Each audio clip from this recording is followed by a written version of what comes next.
Bonjour à tous, bienvenue dans Bug Stories. Dans ces capsules vidéo, mon collègue Adrien et moi vous présentons plusieurs produits de la gamme Browning. De quoi parlons-nous aujourd'hui, Adrien? Bonjour Charlotte, bonjour à tous. Aujourd'hui j'ai envie de vous parler du Maxus 2. Alors toi Charlotte qui a déjà eu l'occasion de tirer avec le Maxus 2, qu'est-ce qui t'a marqué en premier? Le recul particulièrement doux. Oui, effectivement, le recul est vraiment tout à fait doux. Alors ça c'est une caractéristique propre à tous les fusils semi-automatiques, le recul est atténué par le mode de fonctionnement.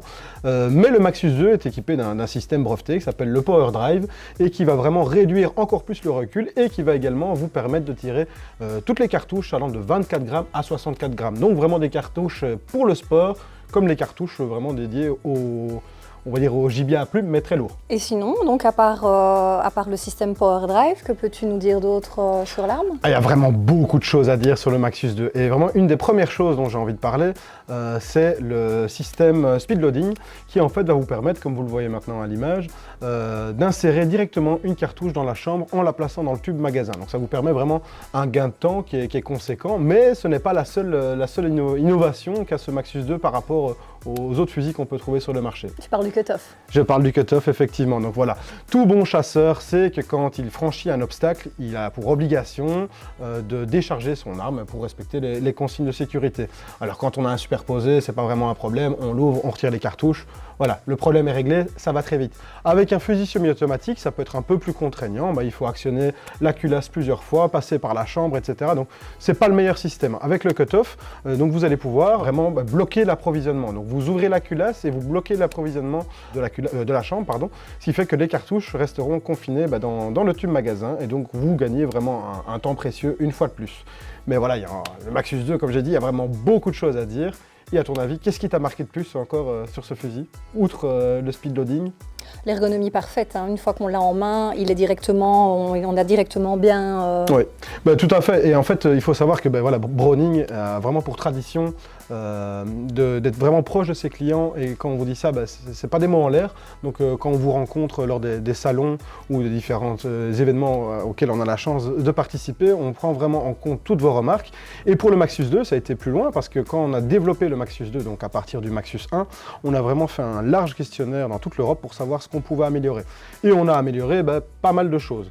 Alors vraiment, les premières choses qui sautent aux yeux quand on regarde le fusil, c'est tout d'abord certaines pièces qui sont vraiment surdimensionnées. Je pense notamment au levier de culasse, donc ça va vraiment permettre de l'actionner sans problème, même si on a des gants. Alors il y a d'autres points qui ont été retravaillés, on peut le voir, le bouton poussoir de sécurité qui est également plus gros, mais ça va beaucoup plus loin. En fait, vous le voyez ici sur ce fusil, donc, qui est un fusil de chasse, on retrouve des inserts en caoutchouc, aussi bien au niveau de la poignée qu'au niveau du garde-main. Alors c'est pas juste pour faire joli, effectivement c'est joli, mais c'est pas l'unique but, ça va vraiment permettre d'avoir une préhension optimale de l'arme. Et ensuite, on retrouve encore autre chose dont on en a parlé tout à l'heure quand on parlait du recul, mais c'est l'ajout en gel réacteur. Donc ça va vraiment permettre d'amortir le choc. Alors quand on tire avec une cartouche assez légère, au final, c'est pas absolument nécessaire, mais c'est vrai que quand on va au gibier d'eau et qu'on tire des cartouches beaucoup plus lourdes, notamment des 64 grammes, là, c'est vraiment pas de trop. Et alors, un autre point, pour parler de l'ergonomie, c'est la plaque de couche Inflex 2, donc, qui est franchement une des meilleures sur le marché et qui va avoir pour caractéristique première de rediriger le recul vers le bas, donc finalement au plus loin de votre joue. Et donc là, on a un modèle chasse, donc le modèle Camo Auric. Tu sais un petit peu nous donner plus d'informations sur le reste de la gamme? Est-ce qu'il y a des modèles bois, des modèles sport? Alors en Maxus 2, on a vraiment une gamme très complète. Donc évidemment, là on a un fusil Compo Camo qui va être plutôt destiné au gibier d'eau, mais on a également des fusils Maxus 2 dédiés au tir sportif, avec toutes les particularités qui vont avec, que ce soit au niveau des accessoires, du nombre de chokes livrés avec l'arme. On a des fusils pour les amateurs de beau bois et de belles gravures, d'ailleurs je pense qu'il y en a derrière moi.